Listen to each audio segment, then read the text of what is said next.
Okay, guys, with that all said, our scores and everything, we're going to move on to the spoiler section of the movie.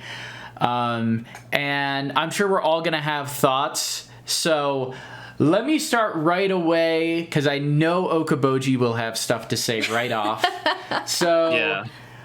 let's talk about the spoilers. Is there anything specifically you want to focus on right away? Not anything. I guess we could focus on, I don't know, the bad points first. Sure. Because I do have a couple. Okay, yeah, let's get the bad stuff out of the way, then we'll talk about the good. Yeah. Okay, so there are two scenes in this movie that really do not work for me. And it's the opening with Sonic, with the armored car. I agree with that, actually. Yeah, and then the second one that really doesn't work for me is like the dance-off scene in Siberia. Sure. Like that did not work at all for me. In particular, so okay.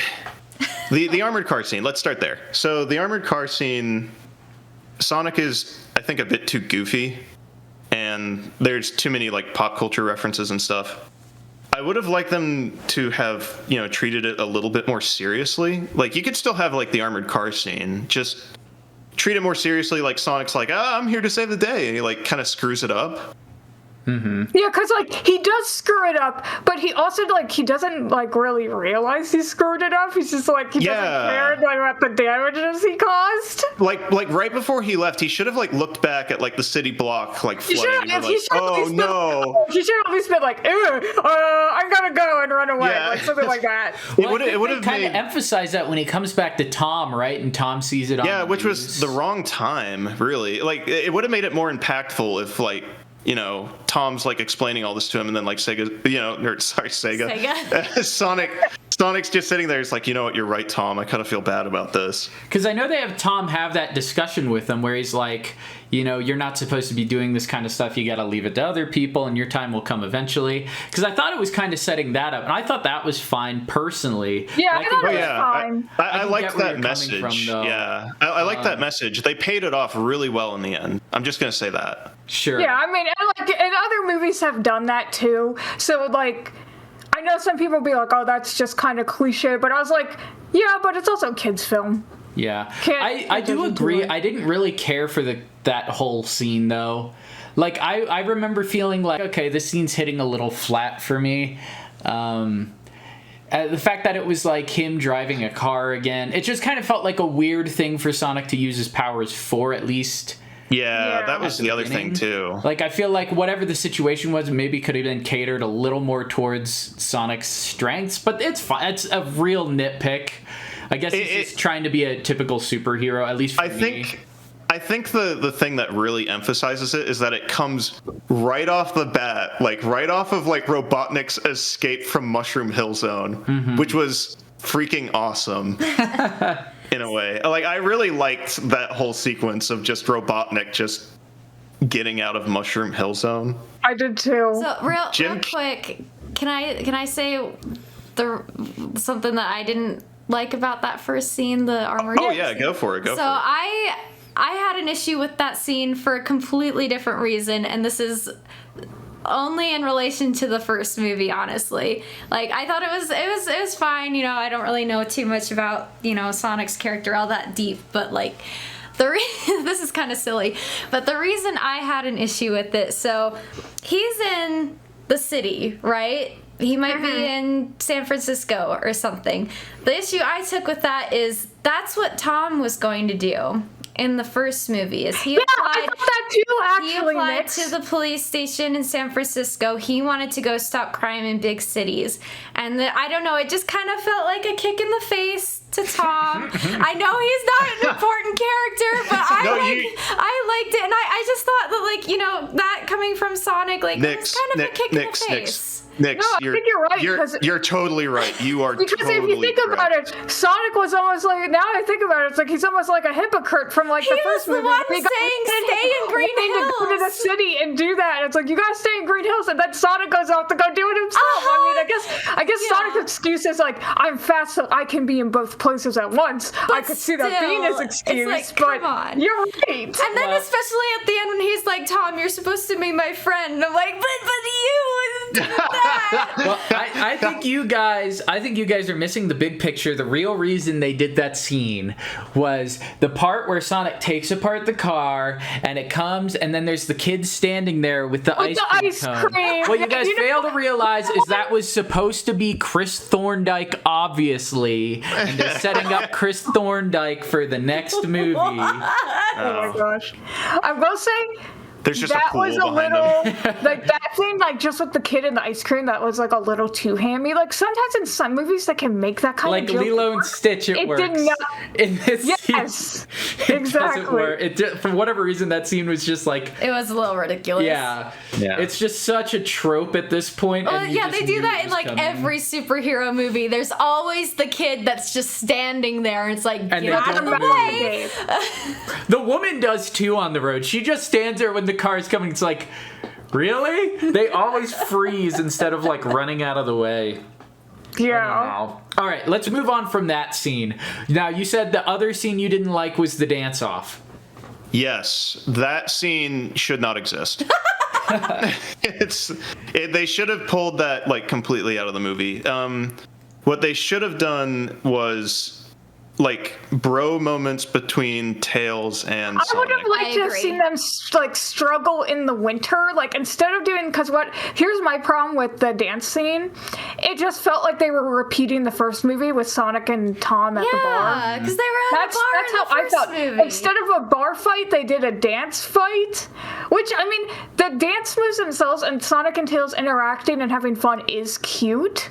Like, I thought it was cute to that extent, so, like, I don't absolutely hate it, but, I felt like it didn't really need to happen. I would have liked to see them, like, struggle in the storm, and then maybe build, like, a little shelter or something, or do something, like, have them do something where they're, like, helping each other, and they really bond in that moment, and then have, like, Tails and Sonic have that talk after the dance fight, because I really liked that. I thought it was cute. Me too. I loved that scene at the end. I thought it was so sweet. But I agree. I think it would have been a little more impactful if they had them bond in a way, like kind of like you said, like, have them struggle a bit, have them work together. But yeah, I think it was kind of like, no, let's just have them bond by doing this dance. It's off very in the middle tropey, of the especially Siberian for bar. kids' animated films nowadays. There's always the dance sequence. I will say, I liked the reveal that it was actually like a dance fight and not a regular fight. I thought that was funny, and that. I liked when they first started dancing, they were terrible. Like, they couldn't do any dance moves. I love Sonic, like, tripping on Tails' tails. I thought that was funny, but like once they started doing the regular dance, I didn't hate it or anything. I was like, whatever, it's a kids movie. But at the same time, it was like, okay, this is such a trope. Where did they learn to dance? Anyhow, whatever. I don't care. I got. You know what I was thinking? Like that whole scene. What's that? Have you guys seen 16-Bit Magic? Like that. It's like a mashup between Chemical Plant Zone and like I don't think Bruno I'm Mars. familiar with it. All right, you need to put like a link in the description, because like the whole time I was just thinking of that song, and it made me realize something like as the movie went on, which is that they made a criminal mistake of not using Sonic's music more. Yeah, I didn't like the song I was choice. hoping, because in the trailers they played a bit of Emerald Hill's theme, Oh my gosh, yeah. and that kind of got me excited. And I'm like, I really hope that I they agree. add some little, just like even like it doesn't have to be the songs exactly, but just add like tiny motifs like go of the watch song in the movie. go watch the Sonic 30th anniversary like symphony. Like what's wrong with that? Yeah, like especially when these they're songs in, can be adapted. like when they were in Labyrinth Zone, right? Like they could have totally done a spin on, had like little quiet bits of Labyrinth Zone in there. yeah, or done like a more epic orchestral version of it. That would be cool. It would have been cool if they also played a bit of like Knuckles' theme. I would have liked that. This leads me to my final like kind of nitpick with the movie, and this one's kind of more of a nitpick, which is I don't like pop culture references, especially with Sonic, just because like they don't usually I don't know. age well. No, they do not age well, and the ones that they put in this movie are going to age like cheese. Yeah, right. They aren't going to age very well. The one, no, cheese ages well. Pop culture reference I actually liked. PK and I talked about it last night because this is like what we said. This is like a stupid reference we would do in our like videos because we don't grab like the popular references as we just grab really weird obscure ones, and because it just comes off funny to us. Hence the and reason also because we knew this movie as kids. Sonic the Snow Dogs comment. He's like when he's watching the movie with the dog, and he's like, "But it can't be snow dogs again." That one got me because I actually watched that movie as a kid because I remember we liked that stupid movie as kids, and I haven't seen it since. But well, the thing was, we had seen the trailers, and I made a comment where I was saying like, you know, hence the reason Goran Ren is based on 100 Deeds for Eddie McDowd. How many kids like, or people our age even remember that stupid Nickelodeon show? But Snow Dogs was this movie, right, from the late 90s, early 2000s, and we had seen the trailers in theaters. And for whatever reason, we were all really excited about it. Yeah, I don't know why we wanted to see it. I guess because we were kids and we were just like, dogs. I don't know. Yeah, and the dogs talked in the trailer. And we thought that the movie featured talking dogs. And sure enough, it didn't. And so that movie always stuck in our head because we wanted to see it so bad. And then it ended up being a big disappointment. So I don't know. Something about that movie being referenced for us just made us laugh. Well, and I had heard you tell that story before about, you know, wanting to see the movie. And then you go to the movie, find out, the dogs don't actually talk.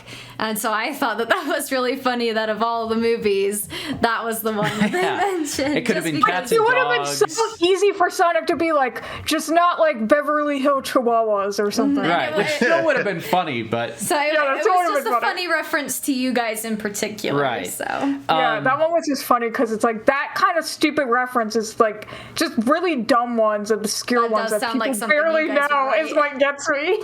No, you're right, Okoboji. A lot of the pop culture references kind of come off as cheesy, or they almost feel more aged than if he had made like a reference to something that was more classic. Like the fact that not only did we get the flossing dance in the first movie, but we got it again in this movie. I know. I feel like it was less painful in the first one. Right. Yeah. I will say because Sonic just did it like really quick, but like he didn't acknowledge it. I will say I thought it was funnier this time because coming from Robotnik, it felt like so out of touch that it made it funny.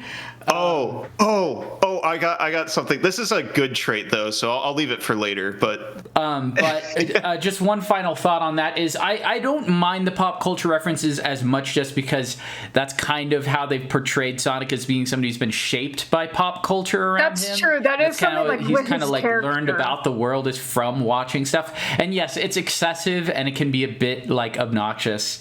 But it's true. But I don't hate it as much as I would if there was no like reason for him to be making the pop culture references. Yeah. But I do agree, it does come off as kind of like annoying. Yeah, you're right about that though. That at least movie Sonic, you were right that it did shape his character. So like thinking about it in that aspect, it's like not as bad in a way, like that he was shaped by pop culture, because like he loves the comic books and they even acknowledged it in this movie. It was like a one-off comment, but like he likes comics. He's always watching like the movie and TV, so it's like that's how he like is experiencing and learning about the world, so it makes sense why he makes so many pop culture references. I still would have preferred if they just like didn't have to get rid of it, just tone it down a little bit, like just added in some like just like little one-off comments here and there. Like I thought the Discovery Channel comment was a little funny. I guess does anyone else have any like really bad things to say about I just want to movie? say that the wedding scene. Okay, this is where we're gonna have a disagreement, but No, it's different than what you think. I thought the wedding sequence was funny for the most part. I think the part with the wife went on too long, or the bride to be. I forget what her name is. Rachel. Rachel. Yeah, I didn't have a problem with her performance. Like I thought some of the sequences they did with her, they were creative and kind of funny. I thought she was really funny. I do think that they went on way too long, though. Like that whole emphasis after the fact, like it probably should have cut right after she was like I want to get revenge on him or whatever, instead of doing the whole sequence where they're getting back together. Or if they'd made that scene shorter, that would have been fine. Yeah, I think they should have made that. They should either cut it or they should have just kept the fiance a jerk and just had her beat him up. It should have and that would have been fine. together, Like I feel like it's like we didn't know that character enough, like her So we didn't fiance. care. So I had no attachment to him. So I don't care about him. I don't care that he makes up with her. It's like just get rid of him. However, the twist with Gunn, like everybody being gosh. a Gunn agent. Oh. So many people thought that was a stupid plot point. No, I thought it was that was hilarious. I didn't even know what Gun was, and I thought that was hilarious that they all turned out to be undercover people. Okay, this is a thing that I had a discussion with Blur about right before we went to see the movie. This is like the funniest thing. So I went to Blur and we were talking about how it's weird that they chose live action again. Like we've kind of had that conversation before, and oh man, I'm just trying to marshal my thoughts. So like I told Blur, like, okay, so the way that they can make the humans work in with Sonic and stuff is just like you almost have to have it like as a disaster movie. Like Sonic's friends show up and and all these crazy monsters. It's like, oh my gosh, what's going on? It's just all the humans like kind of scrambling to be like, what do we do about this? Or you can go the other direction and just lean into like the goofiness and like the stuff that's already established, where it's like, and I made the reference back to like Sonic Adventure 2, I think, was when Sonic met the president in his limo. He's like talking to the president. Hilarious. Yeah, it's like It's the president. Yeah. He just jumps in the limo, and the president's like, whoa, what are you doing here? And they're like stealing information from the president. And so it's like, don't worry, Mr. President, we have everything under control. Then they hop out of the limo. He's like, what in the world? Sonic X had a lot of the present too. Yes. And they leaned into it in this movie with Gunn, and I thought that was the perfect decision. That was what they should do. Yeah, I thought it was hilarious. Oh my goodness. And it was perfect for like making you like a lot of people are like, who were those guys? And they didn't get what it was like setting up with. They don't understand the reference that it's from Sonic Adventure. So a lot of people were confused by that who didn't know anything. Well, see, I think it's setting up for the third movie, honestly. Right. Well, see, I didn't know what Gun was, and so I didn't understand the reference. But I just thought it was funny that they all turned out to be undercover government people. So oh no, yeah, it didn't really the matter reveal. to me that it I was. think they also a just reference. needed that to make the humans bit more interesting almost. The reveal was hilarious. I loved It was really funny. And it was I did unexpected think for that's me, funny. at least. I did not, yeah, like what made it so funny for me, like I was cracking up in the theater, was just because I didn't expect it at all. Oh, And I it just didn't either. happened. I didn't think. I thought he was just gonna ruin the wedding and like with the ring, because from the trailers the snow comes out. I thought that's all Yeah, it was I gonna know. be, and that Oh, everyone I was a normal person, and then everyone just reveals themselves to be Yeah. a secret agent Even out of the nowhere. Because priest. Sonic's like in the middle of a sentence, and all of a sudden he's getting tased, and I was like, "Who's tasing him?" And then everyone's like, "We're all secret agents." And it's like, I "Wait, love what?" how the priest even opens the Bible and he's got a freaking gun in there. That got me. The priest. Just going back to the armored truck scene again. You know what would have been great if they would have set up Gunn just a little bit there. I mean, they, no references to like the actual organization, but just like have like a camera like filming Sonic as he's like messing around with the armored car, and like the government's like, "We found him, he's back," and then like Yeah, they should have done something like that. Like if then that first scene might have been a little more necessary. Well, but then at that point, it's like the audience would ask, well, why didn't they just go and take him right then instead of Because Sonic, I guess they wanted to do the sting operation to get Sonic, which is funny because if Sonic didn't need to come to Hawaii, they never would have got Sonic. There was a lot of assumptions there on Gunn's part. Like he wasn't even supposed to be there, so why were they all there? If that wedding went off perfectly. Tom and his wife, they only would have gotten them, and then they'd be Now like, where's I'm Sonic? And they're like, we don't have him. Now I'm very confused. Okay. Yeah, if that wedding went off perfectly, they would have had nothing. They would have been like, oh crap, now our secret agent is married. You're right. Let's talk about individual characters. Let's start with just Sonic. How did you guys like Sonic in this movie as compared to the first? Did you think he was more charming, less charming? Did you think he developed? Yes. Sonic, ever Yes. since I was a kid, Sonic has been my absolute favorite Sonic character, and that still remains true. I love Sonic. He's still my favorite. But that's also just also me out of loyalty. When I pick favorite characters, I try to stick with it. I'm like, this is my favorite character. So I really like Sonic. I don't know if he grew as much in this movie as he did in the first one. Sure. He kind of still remained the same. But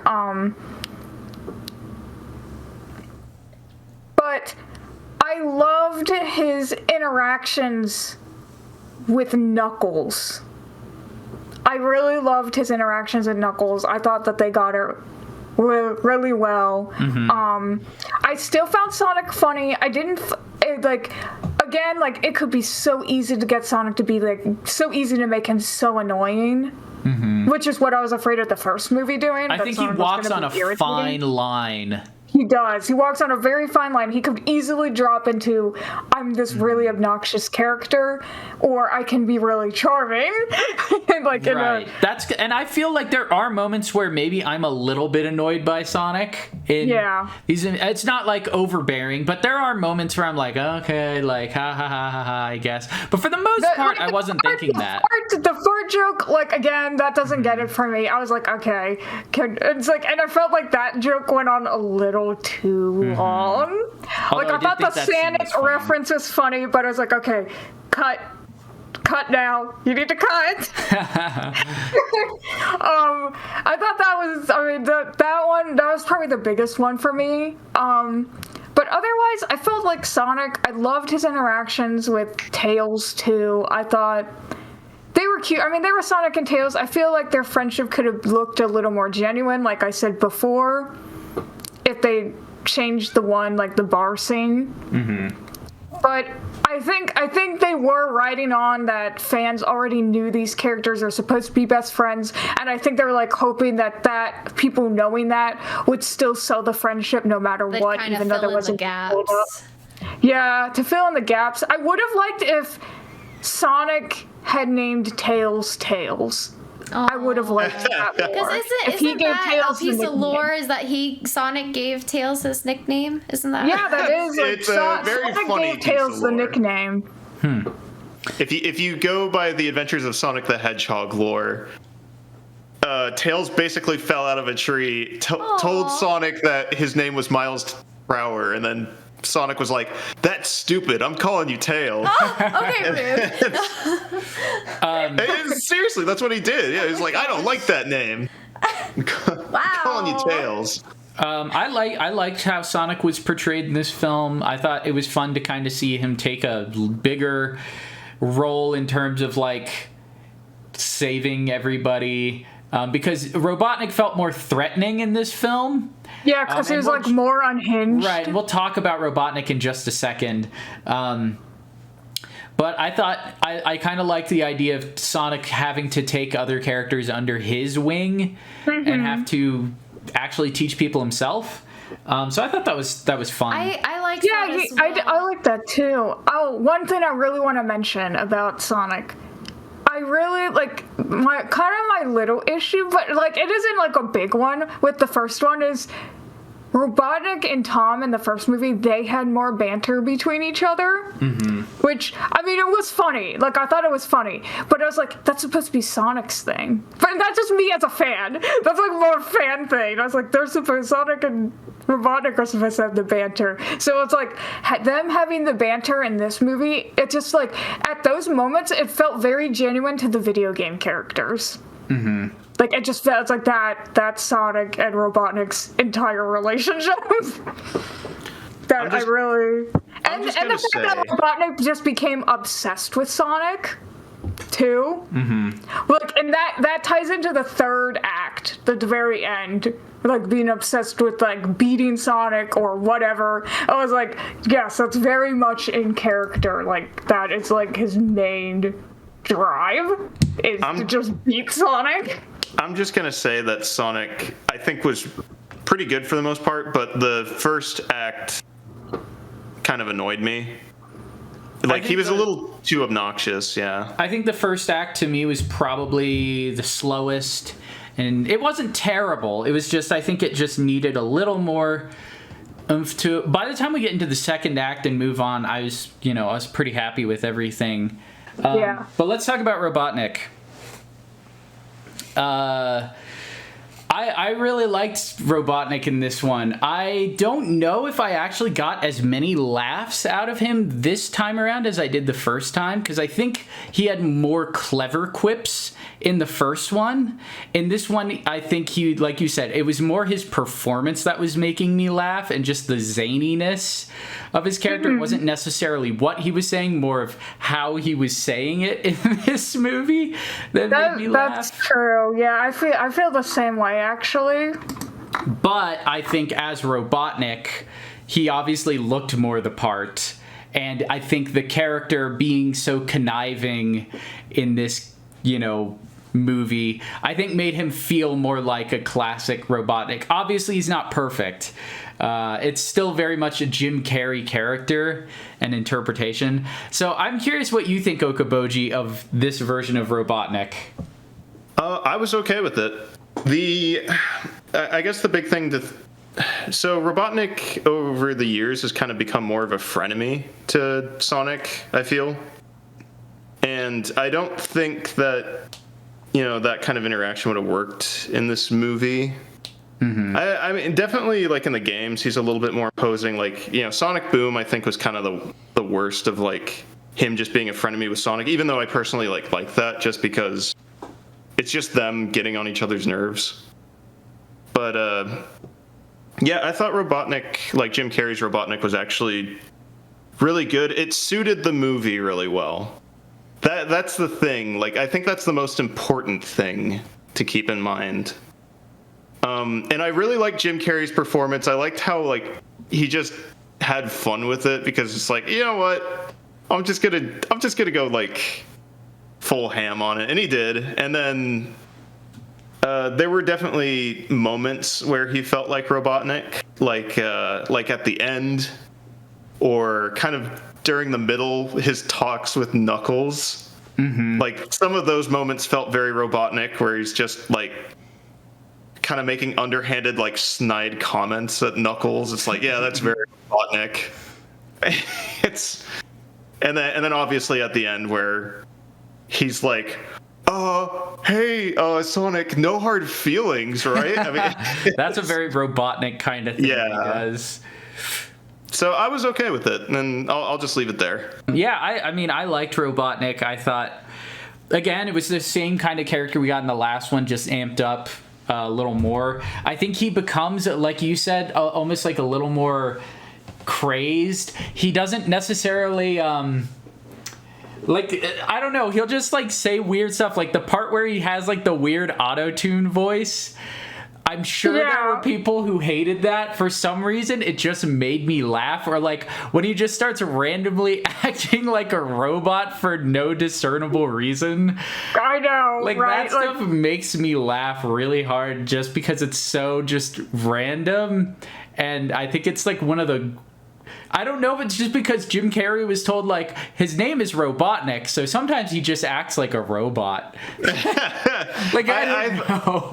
I think that was just Jim Carrey just being like, I'm just gonna have fun with it. Like that's my personal interpretation. And I thought those scenes hit because they were just so zany. Makes me think of Robotnik from Adventures of Sonic the Hedgehog in a way. Not the same way, but like, the level of craziness they're willing to take the character. Did Robotnik feel menacing at all to you? I guess that's the question. I think he was, I don't know if I would say the term menacing per se, but I would at least say he felt more threatening in this movie. Like, he felt more powerful, especially when especially once he gets the Chaos Emerald, And he makes that huge tornado and starts, putting stuff I feel together. like once he has a giant robot, it's like, okay, there we go. Right. And at that point, it was like, okay, even though he's goofy, he still feels like he's actually a threat.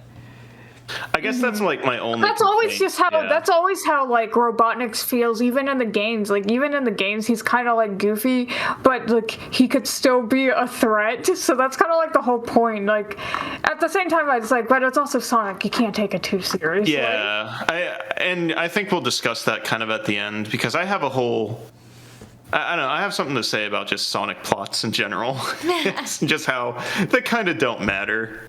We'll just talk about the next two big characters, and then we'll just jump into final thoughts because there's so much we could discuss. Yeah. But let's talk about Tails next. Let me ask Nix right away. How do you feel about Tails? Okay. Tails was freaking adorable. I loved their interactions. I liked, how they just kind of came right in, with Tails, watching Sonic before and, admiring him and wanting to, help him. And I liked the part especially where, he was saying, like, I came to warn you about Knuckles, yada, yada. And then not really thinking, like, I just wanted to let you know this was happening, but then figuring, like, then he'll go back and watch on the sidelines. Immediately Sonic's like, no, you're coming with me, like, and I think that was big for Sonic. That was something I wanted to mention earlier with Sonic as well, is I think that was a good thing for him, like what PK was saying earlier, how, it was kind of Sonic's turn to take other characters under his wing. And, kind of, not that he was good at accepting help and, needing help in the first one, but that was more so, like, he didn't really have a choice. He needed people to help him. And in this movie, it's more he's letting people help him. He's making friends. Anyway, with Tails, I don't know. I just thought it was really sweet how they kind of, immediately hit it off, and I like that first scene where Tails shows up and it's just immediately, okay, let's go. I like that he drives the police car. Yeah. So it's really hard to get Tails wrong for most people. It can happen, but it's happened very rarely on. It happened in. Gosh, what was the most recent Sonic game? Sonic Forces. Yeah, Sonic Forces. Yeah, it happened in Sonic Forces. They did kind of drop the ball on Tails there. But I'm not going to talk about that.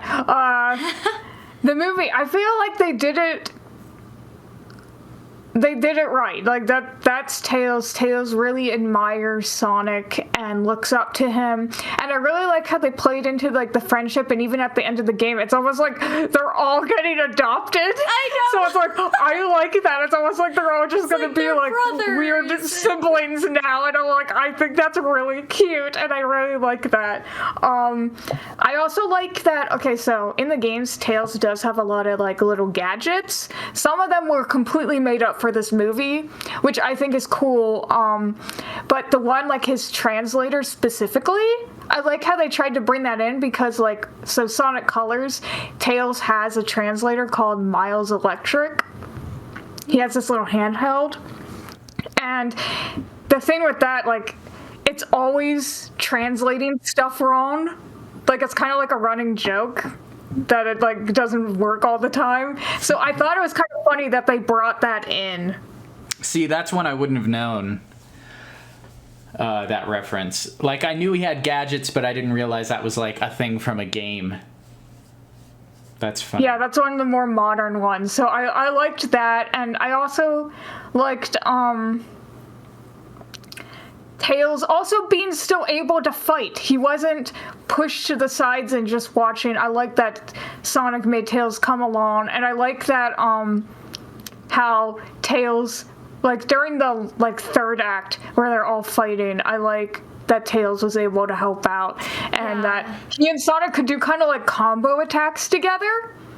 Like, he could spin Sonic around while they were fighting. I was like, I really like that. And I even liked how he and Knuckles were kind of teaming up for a minute, too. I thought that was cool. Like, yeah, you know, I like that. Tails was putting in it just as much as Knuckles. Can we talk for a minute about how Tails constructed a freaking ray gun that would have blown someone apart if he had used it? Yeah. Like, it was literally like a vaporizer, and I was like, yeah, did like, you use that on someone? That's like, Tails is packing heat. It's like, I don't know what I'm going to encounter. I'm just going to take this. I really liked the snow scene too.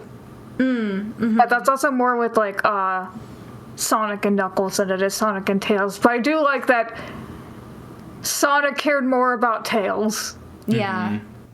I liked that. Well, that's something else too. Is, you know, so something just kind of going along with Sonic's kind of character development.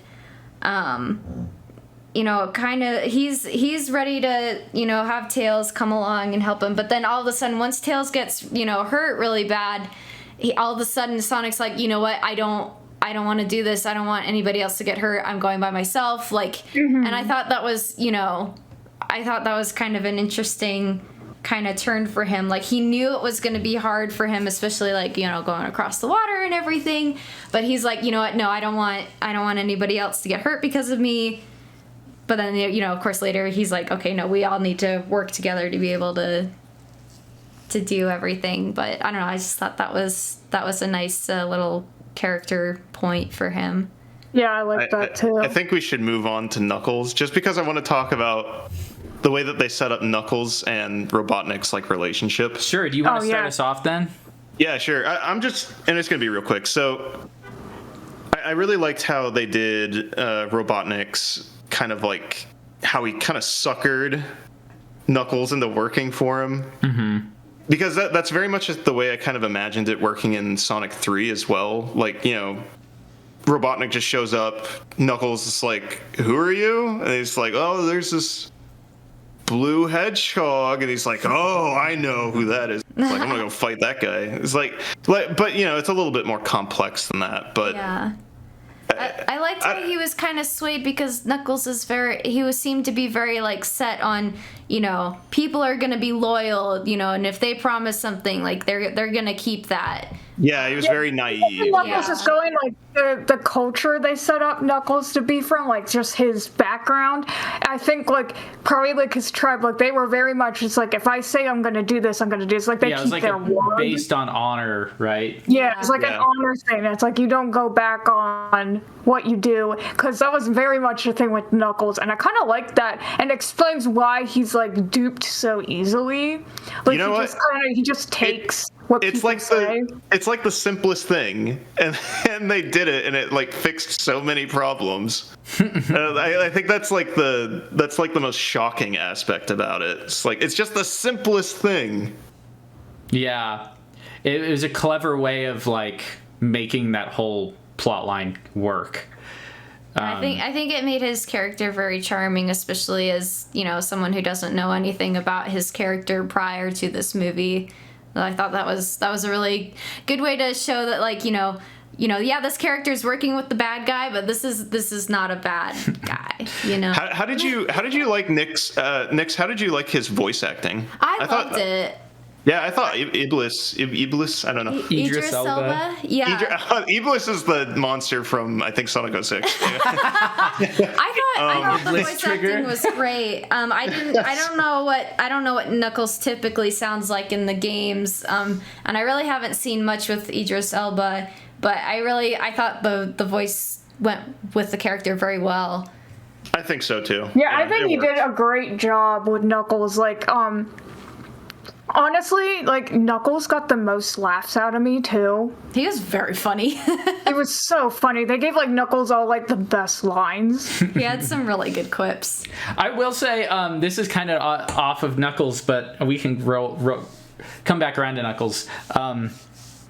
I was surprised with the side characters that they pretty much kept all the side characters, and every side character at least had like one or two good jokes in Yeah, the they movie. did. And I think that's kind of fun to see, like, especially for a big blockbuster where these lesser known actors get their like little moments in the movie. And I think that's fun. The general guy, yeah. Yeah, I got something to say just real quick about that too. Sure. Where, you know how in the first movie they made like weird sort of like corporate plugs for like Zillow and Olive Garden and stuff? It was almost like they were kind of like poking fun of that in this movie by bringing back the Olive Garden thing. Absolutely. I thought that where he's like, cancel by cracked me 5 up. o'clock at Olive Garden. I love that, like, out of all the dumb jokes, they brought back, the Olive Garden one, which was like the first time, like, I didn't think it was too funny, but just the fact that they brought it back made me laugh. And the meow. Oh, I forgot. That they brought back meow in Yeah, the first these, like, scene. I was like, oh my god. Notorious jokes from the first I one. died. I couldn't believe they did that again. It was like when Tobey Maguire does the "My Back" line Yeah, in Right. No Way Home. It was like the same sort of thing. Some people were really mad about that line, by the way. The Tobey Maguire, my back. Oh, really? it's Because just I thought it was too fun. stupid. I thought it was hilarious. What was I gonna say? It's just for fun. I will say I liked them continuing with the whole Agent Stone thing, but like making him like have this weird like Stockholm syndrome with Robotnik, where he's like. I actually thought that was funny. Yeah, exactly. I thought it was hilarious. Now he's like in love with him or something. I love the subtle difference from the first movie. It was kind of very undertoned, kind of a like, they were kind of playing with that idea, but then in this second one, it's like it's completely blatantly put out there that like, Dr. Stone is just like totally obsessed with Robotnik. him. I loved the stupid latte scene where he's like, "Where are you?" and then it gets destroyed. The guy just stirs it up, yeah. And then also just when Robotnik has like the god powers, which is hilarious, and then Agent Stone runs out and he's like, "Take me with you," but he's actually taken. You're right. That's the funny thing is there is no reason Robotnik needs Agent Stone whatsoever. Yeah, he just brings them with But him. that just makes it so much more endearing is just that like that request where you think he'll get like shot with a bolt of lightning or something. But Robotnik's does just like, take it. okay, sure, I'll take you with me. And it makes it that much And then funnier. Stone holding up like the Sega Genesis manual. Oh, that was great. Oh, that was fantastic. Yeah. So that character just makes me laugh. And the part where Robotnik is like, sitting on top of him and he's getting shocked with the electricity and he's like doing stuff himself.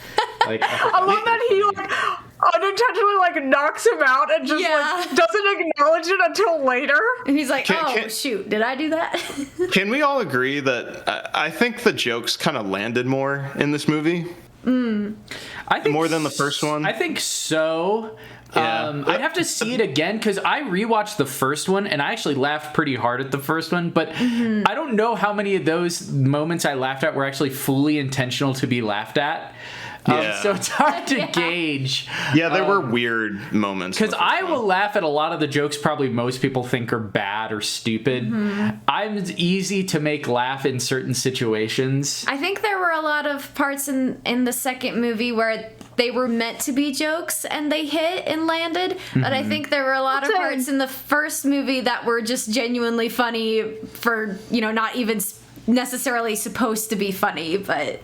Yeah, I feel like this second movie, it's very it's very fast paced, and they are just kind of it's kind of like one of those. It's like they're throwing every joke they can at the wall and hope some of them land. Yeah, a lot of them kind of didn't too. Yeah, that was the other thing. Some of them didn't, some of them did, but I will say I was laughing quite a bit in the theater, and it was mostly because of Knuckles. Yes. Going back to Knuckles. The absurdity made me laugh. I really like that they respected Knuckles' character. I gotta mention that because Sega themselves have kind of not respected Knuckles. Respect recently. Knuckles. Well, I mean, like, just as character, like, you not respecting your own character. It's like they've kind of fallen into this kind of, like, trope. They kind of built more onto his, like, gullibility. Like, they're making him way too gullible. So he's, like, way more easily tricked, and they've kind of turned him into, like, more of a joke character. Yeah. Like, they kind of, like, have stuff happen to him, like, to make it funny. It's like, well, he's still, like, he's supposed to be just as, like, strong as Sonic. Like, they're supposed to rival each other, and I'm glad that they went back to that, because my favorite game is Sonic 3 and Knuckles. That is my favorite game, just video game in general. Mm-hmm. Yeah, I mean, Knuckles has always been my favorite, and I know he's a fan favorite. So seeing Knuckles done in a funny way, but also, like, he had his moments where he was really cool and, you know, shown to be powerful. I thought that was a lot of fun. And it was a good way of showing that he could be the antagonist without being, like, really the villain, at least for the majority of the film. Yeah, I really liked what they did with Knuckles. I can't really think of much to improve on with him. I did like how they changed Knuckles' backstory just a little bit, and I like how they kind of kept that he was the last of his kind. It still doesn't fully explain how all his, like... relatives died going off to fight the one owl who was already injured. My headcanon is that she just killed them all somehow. I don't know what happened in that fight that killed all of them against an injured owl, but went nuclear. Something happened, but little Knuckles was just so cute. Oh, I know. He was adorable. I was like, I really liked Sonic and Knuckles, like, talking, like, them relating to, like, they both had the same, like, past, like, trauma. I liked that too. They could relate to each other. And then I liked the scene where they saved each other. I see a lot of people complaining about that beach scene. Oh, really? And they're like, it slowed things down, it looked bad, it was stupid. I thought it was important. But I personally liked it. I felt it was important for Sonic and Knuckles to, like, talk to each other. And also, I just like the joke of Sonic throwing sand at Knuckles and then he just gets piled that was by a huge one. I think that scene was kind of important because that was really the only opportunity they were going to get to, sit down and have a moment where they could actually talk things out. And it was very brief, but I think it was needed. Yeah, I do too. That was really important. Just so I don't get it. Goes. Also, just their fight was so cool at the end. It was done so well too. Like, it didn't look boring. Mm-hmm. And that they both could show how, like, strong they were. I really liked it. I thought it was cool. And they kind of, like, it was like that scene in Sonic 3 Knuckles where they fight in Hidden Palace. Mm-hmm. I liked that a lot. So we're probably getting to the end of the discussion here. Let me just ask you guys, what are your final thoughts on the film? Is there any last, like, bit or piece that you want to discuss? I have something, just really briefly, just because you guys are all fans of Sonic and know all the different characters and stuff. I just really quick want to hear, like, your quick thoughts on the post-credits scene. Like, what was your reaction to that? Oh, yeah. Okay, so I am so much different from Sonic fans in this aspect. And I know a lot of people are going to get mad when I say this. Shadow's my absolute least favorite Sonic character. I don't like Shadow. Like, I can tolerate him. He's fine. He's okay. Like, I don't absolutely hate him, but I don't like him. I don't like Shadow. Mm-hmm. Like, he was cool in, like, Sonic Adventure 2. I liked, like, that. I think that's the only version of Shadow that I kind of like. And then afterwards, I was just kind of like, I don't really like Shadow. I think and honestly, I blame Shadow the Hedgehog for it, the game. That's fair. It ruined it, and then ever since, I just never liked him again. And they never really brought it back to a point where I like him. I know a lot of people are going to disagree with me on that. No, I feel basically this. I've never cared for Shadow. However, that being said, I think what got me excited by the post-credit scene was just the sheer audacity they have to do Shadow. Yeah, and I don't know how they're going to do it because, like, everyone else, Shadow, like, Knuckles you can make funny. Shadow, you cannot. Shadow does not say jokes. He does not joke around. He is, like, very much a straight character, and even though I say that Shadow isn't my favorite, you gotta do him right. Right, you've got to be able to, because you're going, if you thought that the critics for all the other characters are bad, if you made Shadow a joke in the next movie, like blatantly a joke, the Shadow fans are gonna come for your throat. They're gonna expect an edgelord, and if they don't get one, they're gonna be disappointed. I will say, like, I had such low expectations for the first movie, and they surprised me. I mean, I know a lot of people are gonna be way more excited for the third movie now because they love Shadow. Mm-hmm. I am a little tiny bit apprehensive about it. Okay, I feel like I gotta... I think they've shown that they can do a Sonic movie now, so I think they can do it if they stick to I feel like they do their own idea, but also mix it with Sonic Adventure 2, and I think they'll probably be fine. I feel like I have to come to Shadow's defense here briefly, which is somebody needs to. Yeah, somebody needs to defend Shadow. Okay, so I think you'll find that if you talk to, I don't know, Shadow fans, you know, wherever they are, I don't think they're really expecting like an edgelord. I think they're just expecting like the same sort of like story arc that he had in Sonic Adventure 2. I agree with that because like there are some who like will like him way more serious, but then there are others where I've seen people like, again, the Sonic fandom is so split on so many things and for so many reasons. Like you have the modern fans, and everyone grew up with Sonic in a different era, and everyone wants something different from Sonic. But, like, just, like, character-wise, most people don't really want Shadow to be over the top, I've seen. Like, they don't want him to be over the top. But they just want him to be cool. That's really all they want. They just want Shadow to be cool. Mm-hmm. Yeah, and that's hard to pull off. It just... and I think you can do it. I think, like, even if you had to change his character just a tiny bit, even if they had to, like, they changed Knuckles a tiny bit, but they kept him true to his, like, personality. I feel you can do the same with Shadow, even if you have to change his backstory, because, honestly, the whole Shadow's backstory can be a little complicated. It seems like... They can do it, but Shadow is going to be a little more difficult to pull off than like, you know, pulling off Tails or Knuckles.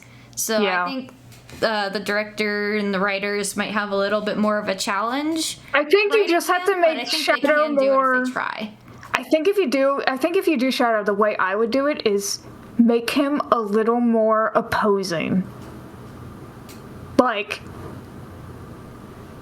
Kind of like how Knuckles was to Sonic in this one. Like, Knuckles was clearly a threat to Sonic. Like, Sonic had to run away from him a few times. Do something kind of similar, but then I'd be afraid that it'd be too similar to this movie. Yeah. Which is why I kind of wanted Metal Sonic to appear, because I feel like you could do something a little more different. Metal Sonic. I'm afraid what's going to happen in the third one, we're going to have a Knuckles arc repeat, where Shadow starts off as the antagonist, and then he's good at the end, and then they adopt him also. or they kill him off, like in the game. Oh no! So I guess we'll see. I mean, I think they're obviously, like, he seemed to be on the arc. So, are they gonna do Gerald Robotnik? They better blow up the moon. I'm just saying. Yeah, that's one thing. That's Okoboji and I said that they have to do. If they're gonna do Sonic Adventure 2, they have to have the giant truck that chases Sonic. And then they got to blow And then up the they have moon. to blow up the moon. You gotta blow up the moon just because I want to see how critics react to that. That would be I just want to see how they react to that ridiculousness. They're Go like, why completely did they blow off up the the rails. moon? They will Yeah. react badly. It's, I'm pissing on the moon. Are we gonna get any other Sonic characters in the next one, you think, or do you think Shadow will be it? I don't know, because I don't know like how you're gonna add anyone else. Right. I think they're gonna have their hands full. I think they might just do Shadow, and then I would just do Shadow. Like, I know like Rouge and stuff were like in the games, but I think I would just stick with Shadow and also just build up Tails and Knuckles. Because They're going to have too to- many characters to balance. Yeah, they're going to have to. They're going to have to flesh out Gun like that. It's Yeah. kind of mandatory if they're going to go the Shadow route. So they're going to have to spend time with that. Because I imagine they show at the very end Agent Stone has like infiltrated Gun at the very end. So I imagine he's going to be the one that probably ends up like finding Shadow on board the Ark and like releasing him or something. That's where I think they'll go with it. And then Shadow will do his thing. Yeah, which also means that they're going to have to make Gun more of a threat. Yeah, At the because this same one, time, which- they were kind of like a joke. They were kind of a joke, a really funny joke, but yeah, a joke nonetheless. Okay, random question. So Blur, you know how in Shadow the Hedgehog there's that like general dude? Yes, I think that's the one general. I Okay, think it's that's supposed to who's be the same guy. I think so. I think that's gonna be the same guy, which is hilarious. Because that's what I didn't realize, because I was like, oh, he's part of Gun. Was that Gun in Shadow the Hedgehog? Or was it just Yeah, supposed Gun to be was in military? Shadow the Hedgehog. Like, you could help them. Like, you know how in Shadow the Hedgehog you have the different branches? Right. Like, you can help the evil aliens, or you can help Sonic, or you can help Gun.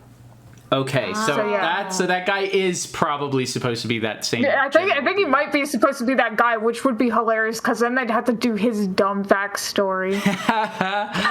That's hysterical. Okay. What if they just allude to it? I don't really know much about the guy, but I do know like a tiny bit about the general. I mean, if they just allude to it pretty quick, I mean, it'll probably be fun. I'll go in and, you know, they've shown that it can do 2 Sonic movies, so I'll be cautiously optimistic about this third one. That's probably a good way to be about it. Yeah. But, one thing I do want to say, Supersonic. Oh, duh. Yeah, why didn't we even mention that?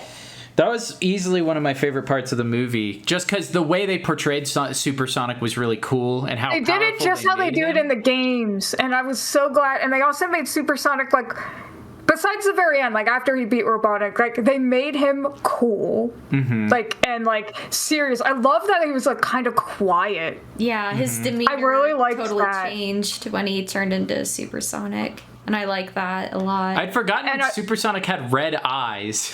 Yeah. I was like, Yeah, oh, that's right. I guess we should also we should end with the payoff too. Like the whole like you got some growing up to do, Sonic, and then Sonic's like, you know what, you're right, and then it actually explained why Sonic, scattered the Chaos Emeralds, which is something that I've always been bothered by in the games slightly, like especially the 3D games where like Sonic just scatters this Chaos Emeralds for no reason. I think they just do it on their own in the games. I don't think it's Sonic scattering them. I think it's just whenever he goes out of super form, the emeralds just scatter. Oh, that's funny. Oh, okay, yeah, that makes more sense because I always wondered like, hey Sonic, don't you want to like hang on to those? I don't think he's sending them away. I think there's only a few instances where Sonic purposely sends them away. But overall, I think that's just my take on it. I think it's the emeralds. I think it's just naturally they just scatter. Yeah, I don't know anything about the lore of the Chaos Emeralds, but I do like how in the movie it's like, okay, he used them for what he needed, and then he's like, okay, we're gonna put these away and then be done with it until we need them again. Yeah. So I liked that a lot. I think it showed that he was becoming a little more responsible, because I think if he had gotten the Chaos Emeralds in the at the beginning of the movie or in the first movie, I think he would have gone a little nuts with them and kind of fooled around a little bit more. But I think by the end of this movie, with how he's developed, I think he's learned to be a little more responsible, and he was good with using him for what he needed to. Yeah. And again, it was just so cool to see. And as a fan, I was like, I really wanted Supersonic to be in this movie. Like, all I've ever said is, like, the only way you can do a Sonic movie, it's like, oh, well, not the only way, but it's like the best way to do it is, like, just have them go get Chaos Emeralds, just make it a little chase movie, and you'll probably find fine. Just keep it simple and just have some cool moments. And I'm kind of glad that's kind of what they did, and I really like that. You know, Blur and I made a prediction at the end of this movie, which was that they're going to do the third movie. Jim Carrey's going to retire. And so, you know, they're not going to do any more live action Sonic movies. I think they're just going to reboot it into the animated ones. I don't know. I don't know, yeah. Because I know they're signed on for, they already have a yeah, they're already doing the third movie. Yeah. Yeah, I don't know. I guess it depends on Sega as well, because I could see Sega being like, okay, we're going to finish it off, and then you're going to do animated, or they're going to approach somebody else. I don't know. I could see them, like, I think the Knuckles series will for sure be, it'll be the same style of animation, but it'll be all animated. Yeah. I wouldn't be surprised if maybe they do other spin-off series that are more in that style that are animated. So, I don't know. Yeah, I guess I could see that. They probably would just do, like, a Sonic TV show, although Netflix, I think, already has that one. Yeah, I think they're doing Sonic Prime. Yeah, they're doing Sonic Prime. Okay, so that's still happening. I don't know. It's it's still happening. All right. Anyhow, well, I think that'll probably wrap up the discussion unless anybody has one last thing that they really want to say. I think I said everything I wanted to. Plots don't matter in Sonic. I'm just going to say that. Like, it's always been about the characters, so. Yeah. So I mean, yeah. So I think that's just something. If you're gonna go watch this movie, it's something to keep in mind. It's just like the plot kind of doesn't matter. Yeah. So if you're a Sonic fan, I think you'll really enjoy the movie. If you're casual, like Nick says, you might still enjoy it if you just like the portrayal of the characters. If you don't care at all, it might just be a fun laugh here and there. But I think Sonic fans for sure are gonna get the most out of it. But maybe I should amend my last statement. Okay, plot matters. Okay, I don't want people to misunderstand, but it doesn't matter like that much. As far as like Sonic stuff. Yeah, as far as Sonic goes, yeah. So, well, that's gonna do it then, guys. Thank you so much for listening, and we will see you next time.